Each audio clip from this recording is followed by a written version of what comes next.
We think, based on guidance from SEC Chair Gensler, for example, that Ethereum exchange-traded product approval is going to be happening sometime over the course of this summer. Based on that analysis, we think that these products can expect to see inflows of 25 to 30% of the amount of net inflows that we saw into the Bitcoin products. Today's show is brought to you by Mezzo, a new home for Bitcoin holders to cultivate Bitcoin and grow wealth together. Use your BTC on Mezzo to unlock real utility and honest yield. Join Bitcoin's first open source economic layer today. Welcome into another episode of Coinage today, everybody. Happy Monday. I'm your host, Zach Guzman, coming to you from our Brooklyn studio here in New York City, watching again what's playing out on the charts right now, as we again have seen a bit of a tough weekend. Seems to be the trend, actually, when the traditional markets close, perhaps sparked. Hoped everyone had a good Independence Day for the majority of our U.S. viewers here, celebrating the 4th of July. Interesting to see kind of what's been playing out in the markets, with Bitcoin dipping below that key $58,000 mark we've been talking about, which we heard just last week was going to be the key number to watch. Trading a bit below that still even today at 57,000 as we look at the charts right now, 57,240. We'll see where that goes. Important to keep track of all those price movements today and this week, as we'll be covering. Going to have Fed Chair Jerome Powell speaking to Congress this week, which will be important to watch where the expectations for rate cuts move based on what he says. And we're going to be chatting with the head of research at Grayscale. Zach Pandl is going to be joining us in just a bit to talk about the macro view. And of course, everyone's watching to see what's going to happen with the Ethereum ETF listings potentially coming up. So we'll dig into that as well. Of course, Grayscale's Ethereum Trust has closed that discount, that window we've always been watching to see where it trades versus Ethereum's price. Closed now, as everyone's waiting in anticipation to see when all of this happens. And of course, it's not just Bitcoin and Ether we're looking at, but also Sol and Solana and kind of where that's been trading over the last 3 months. We're going to chat with him about what his expectations are from a big macro view when he joins us in just about 10 minutes. But before we get to that, I want to recap what we've seen play out over the past week. If you were logged off like I was, perhaps you didn't watch where the Bitcoin ETFs were drawing some money back in, trying to establish a floor. And CoinShares report was out looking at the inflows when it comes to crypto assets, crypto instruments, in the way that mostly institutional investors, by the way, play those. And it was a rebound. We did see 3 consecutive weeks of negative flows, but a bit of a rebound despite the short week and perhaps fewer opportunities to get into these products. But in general, investors were buying the dip. As you can see there, almost $500 million in inflows when it comes to crypto asset products, according to CoinShares' latest report. About 90% of those were the Bitcoin ETFs. So institutional buyers, retail buyers, anyone who wants to trade these via ETFs, were buying the dip. And I guess maybe I've been sleeping on how much of those asset flows in this CoinShares report really is made up. They said it was just 90%, almost all of it being made up by Bitcoin flows. So that's perhaps important to call out. And of course, again, that might change if we see Ethereum ETFs be approved to trade. Could happen, from what we're hearing, as soon as perhaps the end of this week. Could spill over into next week. I suppose we've been saying that for a while. Nobody really knows when the SEC is going to want this to get done. Though we will say Bitwise did get theirs in. We'll be chatting with Bitwise's CIO Matt Hogan later on Friday. So potentially could be a very well-timed booking depending on where those trade, or when those begin trading rather, but we will see what happens with those. But nonetheless, people buying the dip as we saw Bitcoin go as low as 54,000 over the weekend. Again, muted trading, not a lot of people at their desks, especially when it comes to those, bigger firms, got all the way down into the 53 handle technically. So I think perhaps reassuring to see the way that people did buy the dip, according to that CoinShares report, and did mostly throw their money into the Bitcoin ETFs. Aside from that, though, let's talk overhangs, because we still have a few of them to watch, and we're going to get Zach Pandl's take on those overhangs in just a minute. Grayscale's head of research going to be joining us, for those who are still on with us live.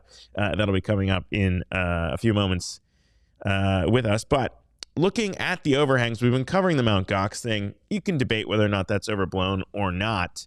However, aside from that, Germany still also an overhang, and they got dumped from the World Cup. Not the World Cup, the Euros. Not sure if you were watching that game, but Spain beat them. So perhaps Germany sulking, and now more Bitcoin to be dumped over there.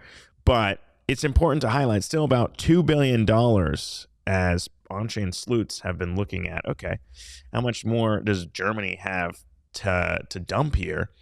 And according to CoinDesk, looking at it, 2.2 billion is the number to watch there around how much Bitcoin still could be dumped. So when you think about overhangs and whether the bottom's in, important to consider. This is the headline from CoinDesk we're looking at here. Germany still holds 2.2 billion worth of Bitcoin, according to the data. And of course, that is mixed with what potentially we're watching with Mt. Gox. So there's all of that to keep in mind when you're thinking about where Bitcoin's price goes over the next few weeks. In total, that's 39, almost 40,000 Bitcoin, according to Arkham Intelligence. And we've seen the selling pressure. So perhaps, again, it's not something that you can say we're in the clear yet, even though Bitcoin's down quite a bit. Still something worth watching. And exactly how much they intend to unload. It was around 3 billion, if I'm not mistaken, when we first started digging into, all right, how is this going to impact markets? So about a third of the way there. And when it comes to how much that would be in terms of volume over the last, few weeks that we've seen, it would still be a significant chunk. I think that would still come out to about 9% of Bitcoin's 24-hour trading volume, 25.3 billion. So 9% is still something that is important to watch. It's not like it's going to have no impact. So I think it is still top of mind. Of course, it's not the only thing that matters, which we're going to get into when it comes to Bitcoin's role in the macro environment. Of course, with, again, Fed Chair Jay Powell speaking Tuesday and Wednesday in front of Congress. Germany dumping 2.2 billion. If they did it all at once, keep in mind, you got Justin Sun out there saying that he wants to establish a whole separate deal for Germany's stash as well. King Justin Sun, who's left, by the way, to really step in. You don't have SBF out there. You don't have the players that we used to rely on in the crypto space to come out and say, hey, I'll step in. I've got the money to make a serious offer here. So kind of crazy Justin Sun come out of the woodwork again and say, hey, look, we can do this in a way to protect the market. I thought that was interesting because we haven't really heard from Justin Sun. At least I haven't in a while.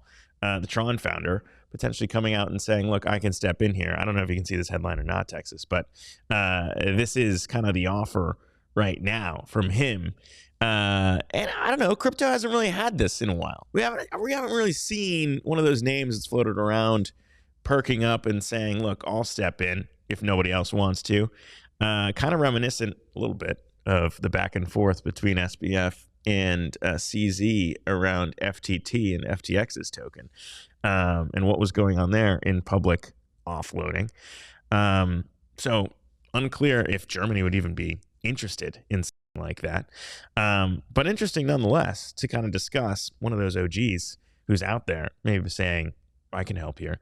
But regardless, another big thing to watch, not just Germany's stash, by the way, but also the US and their stash and Mt. Gox. So when you add all those things up, certainly not a small player in the direction of what we're seeing play out in Bitcoin's price. By the way, though, when we think about how Bitcoin has stacked up, I'm probably going to touch on this in a second with Zach, but how Bitcoin's stacked up when it comes to Bitcoin's dominance. Texas, I think you have that chart. Something important to keep in mind, a lot of people, including myself, have been thinking about altcoin season potentially coming out and being a thing to watch for.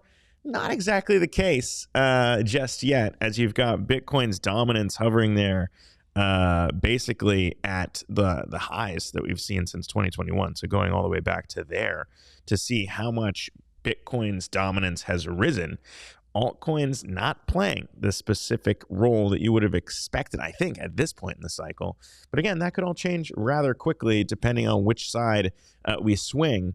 And I think it's fair to say that not too much has happened with altcoins this year so far. Been kind of brutal for everyone who has not been more exposed to probably Bitcoin, or perhaps over the last 3 months, more exposed to Ether, as we've seen that be the relative outperformer versus Bitcoin and Solana. Both those things happening. Outside of that, though, to recap one more piece of where the markets are before we get into Zach Pandl, as I mentioned, it's going to be a busy week coming off a short week, because not only will crypto traders have to look for updates on the Ether ETF front, by the way, not only will they look at a somewhat doomed veto override vote. Of course, we covered the SOB 121 drama with President Biden and both chambers of Congress split on the issue of whether or not banks should be able to touch crypto and their staff accounting bulletin, as it's called. The way that the SEC has overreached in the opinion of key Democrats and Republicans. And yet, President Biden vetoed that bill. And now, this week, we'll see the House vote on SOB 121 and overriding President Biden's veto. It's unexpected to pass, though, because it needs 2/3 majority of the House. And even the vote the first time around didn't get that, fell about 50 votes shy of a 2/3 majority. So to think that you're going to have, I don't know, call it ballpark, 50 congressmen and women change their minds and flip their vote to override that veto, probably unexpected by most crypto people, but nonetheless, could be an exciting vote to watch this week. And of course, as I mentioned, Fed Chair Jerome Powell speaking Tuesday and Wednesday to see whether or not he turns a bit more dovish. The jobs number on Friday showed unemployment ticking up, could be juice enough to maybe inch closer to a Fed cut. When you're looking at an interest rate cut, I should say, rather. When you're looking at the odds, though, right now on FedWatch tool for the July 31st meeting, so a cut this month, later this month, only about a 7% chance is what traders are putting on that. So not a very high probability that you're going to go from Jay Powell saying there's still more work to be done just a couple weeks ago to getting a cut at the end of the month. Not the majority of traders in that camp.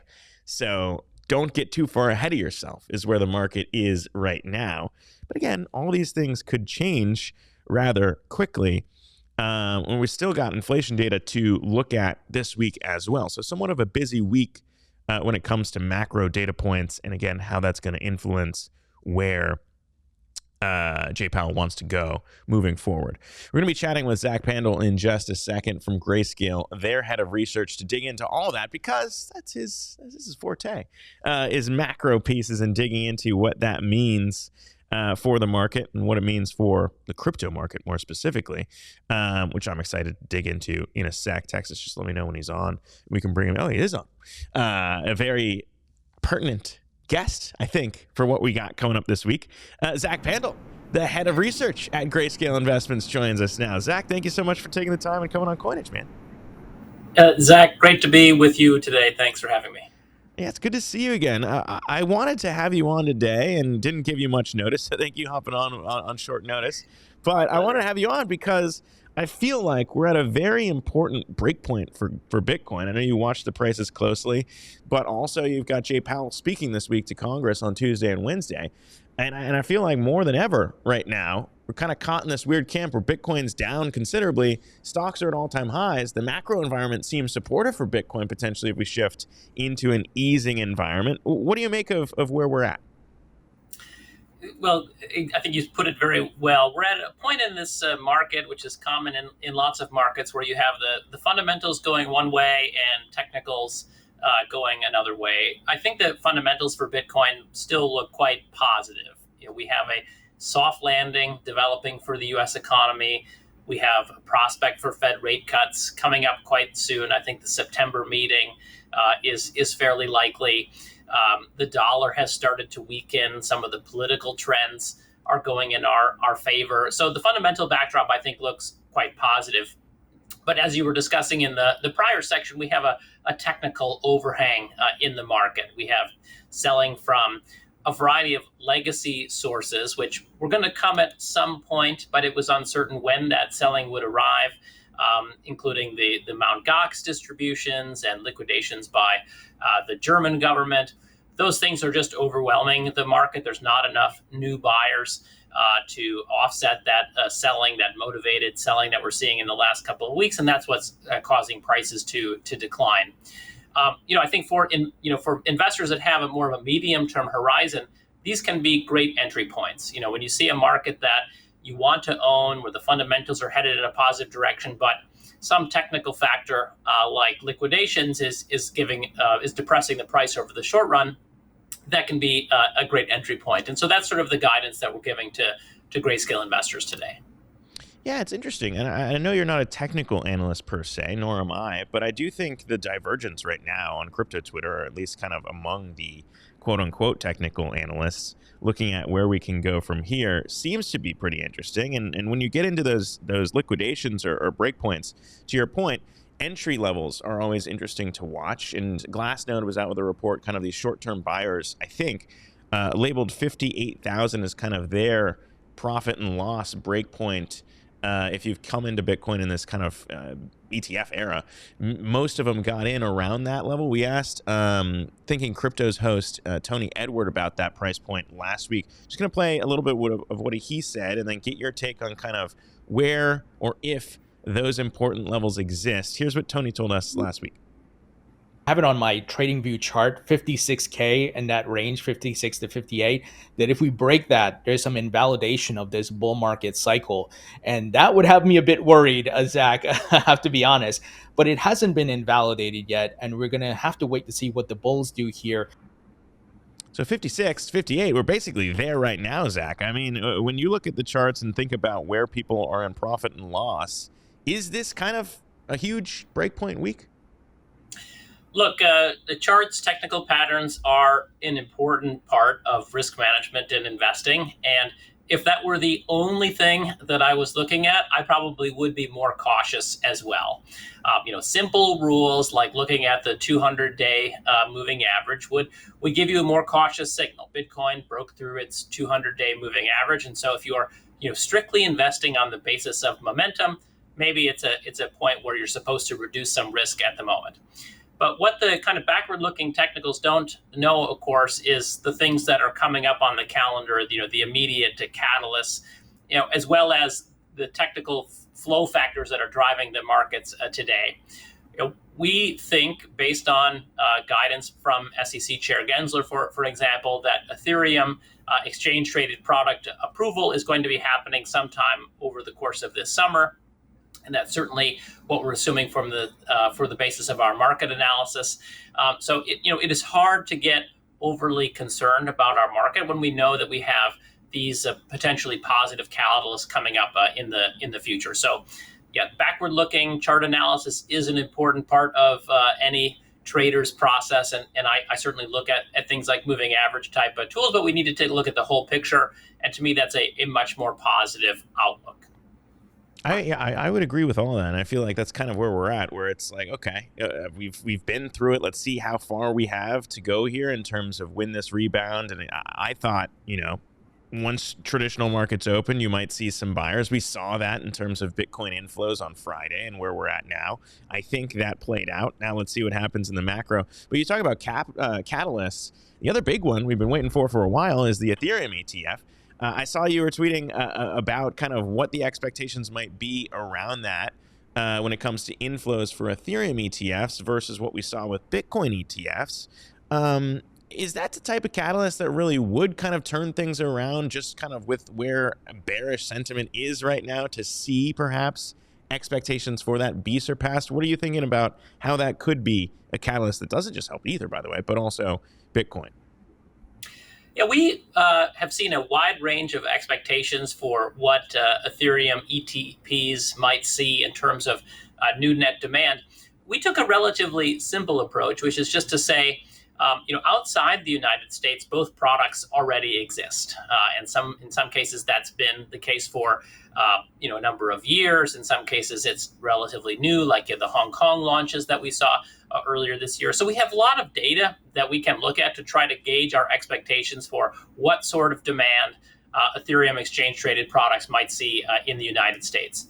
Based on that analysis, we think that these products can expect to see inflows of 25 to 30% of the amount of net inflows that we saw into the Bitcoin products. The Bitcoin products saw something like $15 billion in big round numbers year to date. So 25 to 30% of that amount into the Ethereum products would be my working assumption. Ethereum has about 1/3 of the market cap to Bitcoin. So that means that the flows should be, comparable or very slightly smaller as a scale to market cap, as we saw for Bitcoin. And of course, those Bitcoin net inflows had a very large effect on price. And you, Zach, and your listeners that are following crypto more closely will remember that at the time of the launch, this was not necessarily anticipated. There was a lot of talk about, buy the rumor, sell the fact, that once the ETFs were approved, then price would fall because this was a known event. But what we saw is that those inflows had a quite dramatic effect on Bitcoin's price in the first half of this year. And so I think it would be mistaken to be overly concerned about Ethereum right in front of an event like this. Again, we had the same sort of chatter before the Bitcoin ETP launches in January. I'm certainly not going to get overly concerned about Ethereum right ahead of these launches. And I'd like to say just one more thing.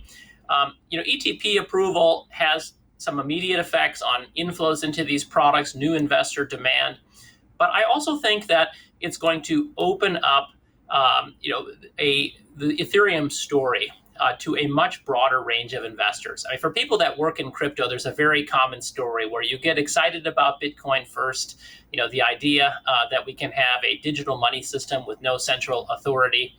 But it's really sort of Ethereum, smart contracts, decentralized applications that open people's minds to all the things that public blockchain technology is going to do and causes people to go down the rabbit hole into crypto. Certainly that's my experience. I think that that's many other people's experience as well. I think that we're going to see a lot of traditional investors have that same experience. They had to do some homework on Bitcoin earlier this year. Now they're going to have to do homework on Ethereum, which is a totally different asset. And I think really underscores all the possibilities of public blockchain technology. And I think it's going to be kind of an exciting period at bringing more people into the ecosystem. I think that could have additional positive effects on valuation beyond this immediate inflows into the products. Yeah, one of the interesting, I suppose, differences, we had Sean Farrell on from Fundstrat last week. He was kind of pointing out that there's a very different point in time as the Ethereum ETFs are coming to market. And as you said, very different asset as well. But macro, very different environment than when Bitcoin ETFs came out at the beginning of January and in this year. The other big interesting thing, too, to put Grayscale into the conversation, is GBTC versus your guys' Ethereum trust and the size of those products as well. And potentially, again, macro and kind of players in the space, fewer bankruptcies to deal with versus back then when you had a bunch of outflows and the idea of people needing to sell, forced liquidations, basically, and forced bankruptcy selling. I mean, what do you make of maybe the expectations this time around with the Ethereum trust versus what the Bitcoin trust saw when those products came out? Absolutely. So, Grayscale before the Bitcoin ETFs were launched in January had a 100% market share in these products, and we never expected to maintain that market share as new entrants, new traditional finance firms began to participate in the crypto ETP product space. And so some of those outflows were widely expected now that the marketplace had much more competition. The same thing goes for Ethereum. We have the largest Ethereum investment product in the world, and today in the U.S. market, it essentially has 100% market share. So some of those same dynamics are likely to play out once we have a raft of new competitors, traditional financial services firms competing in that space. So that's something that we'll need to watch out for. I would also just emphasize, however, that Grayscale has filed for a alternative product that will spin out from the Ethereum fund if upon regulatory approval, and that will be a lower cost vehicle for new entrants into the market. So we are very close to this process, and of course have active filing. So I can't get into much more detail on that, but watch this space. I think that Grayscale intends to have products for every type of investors, both the crypto native investors that have been involved with our Ethereum trust for a long time and have done very well on that product, as well as new investors who will be approaching Ethereum for the first time. We intend to meet investors where they are and offer products that service the needs for all the different types of people accessing crypto markets today. Yeah, and given it's a live filing, I won't dig too deep into the timing and process there, because it seems like the ball's back in the SEC's camp, and we're all waiting to see what happens with those. But I do want to get your take, just to kind of, again, put a finer point on this whole idea of where we are and what people should be watching when it comes to the historical way to play macro ideas and indicators, because as we covered a little bit earlier on the show, only about a 7% chance that we will see that cut now. But the general expectation for this year is that the Fed is increasingly becoming more dovish. We saw the jobs number come out on Friday, which showed unemployment kind of moving in that direction of a cooling economy.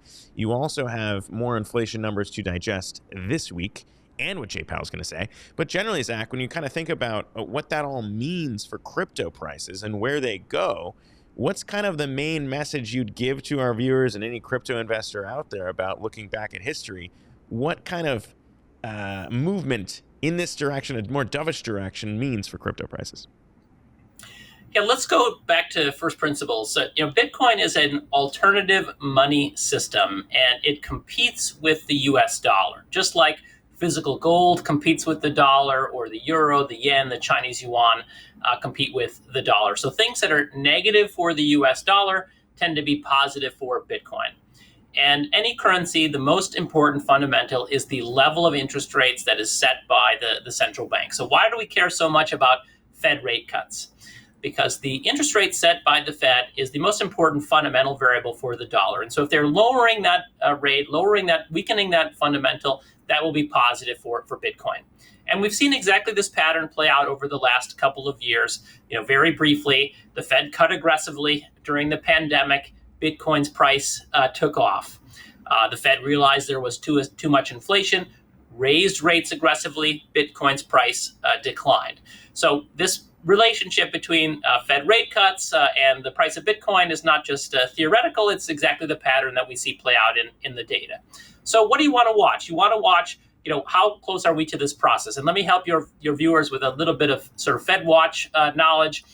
While there's only a small probability of a rate cut this month, that's really because the Federal Reserve likes to pre-announce things. They won't say that. They won't say that they pre-announce their decisions, but in effect, that's what they do. They're not going to surprise the market certainly with rate hikes, and they're unlikely to surprise the market typically with rate cuts as well. So what we're waiting on is, what are they going to say at the July meeting, not whether they're going to cut at the July meeting. And I think given the data that we've seen so far, they're going to say that rate cuts are coming very soon. Inflation is trending down. The labor market is cooling. The Federal Reserve's peers, like the Bank of Canada or the European Central Bank, are already cutting rates. So rate cuts are coming, and I would have a high degree of confidence in that at this point. What could cause that to change? Well, the CPI report, the inflation report on Thursday of this week is maybe the most important variable to keep an eye on. As long as that's not too high, you're probably going to hear, Jay Powell at his congressional testimony talk about rate cuts coming.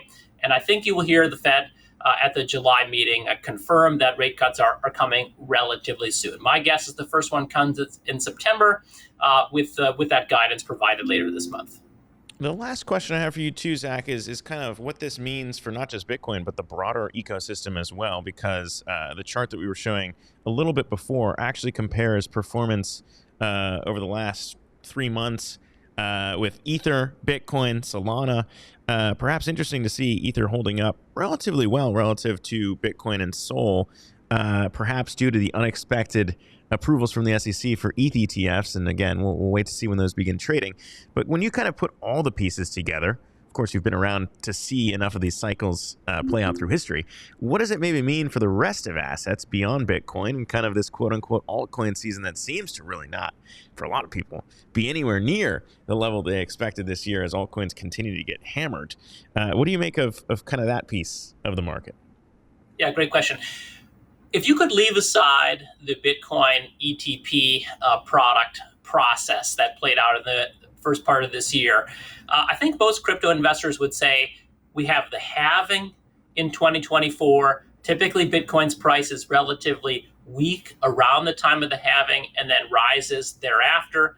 And after that point, you often have an altcoin season. So if you could leave the ETFs or ETPs aside, I think most crypto investors would say we're kind of close to the halving and then maybe expecting prices to pick up for Bitcoin in the second half of this year, followed by an altcoin season.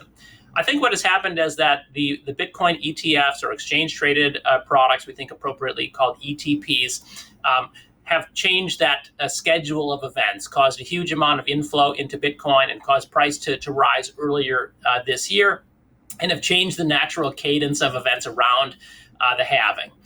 But now I think we can kind of get back to that regular schedule. We can think about what are the fundamentals that are going to be driving Bitcoin's price, Fed rate cuts, the election, for example, and do we see another wave higher in Bitcoin? That would be my own expectation. And I think that, as typical, could be followed by a kind of altcoin season, if you will, or performance, an increasing in breadth in crypto market performance. My advice my thought to your listeners today would be, look at altcoin valuations today and maybe think about that usual schedule of events. And maybe some of the entry points here are getting relatively attractive. I mean, there's certainly some assets beyond Bitcoin and Ethereum that I'm very excited about that I think are giving me relatively attractive entry points for medium-term allocations. So sometimes markets give you that sort of opportunity. The whole point is to buy low and to sell high. So now today that prices are depressed. Maybe think about those assets that have the best longer term potential, and maybe consider today's evaluations as a decent entry point. Yeah, it's interesting to think about the context of all this too. Going back to April 2021, actually, the last time we've seen Bitcoin dominance be this high at 54%. But still, long way to go since 70% back in December of 2020. So, I mean, all this stuff is happening in real time. And as always, love getting your thoughts on Coinage. Zach Pandl, the head of research at Grayscale Investments. Thanks again for taking the time, man. Got to have you back soon. Hopefully we can just schedule these. I'll give you a little bit more heads up next time, and we can have you back again. But thank you for taking the time today, man. Always a pleasure. Thanks, Zach. Thank you. Appreciate that. That's going to do it for our show on this edition of recapping the biggest headlines and stories in crypto. Again, a lot to cover this week. Stay tuned. Coinage.media to recap all the headlines throughout the week, the biggest stories in crypto as decided on by our community of NFT holders. Shout out to all of our members.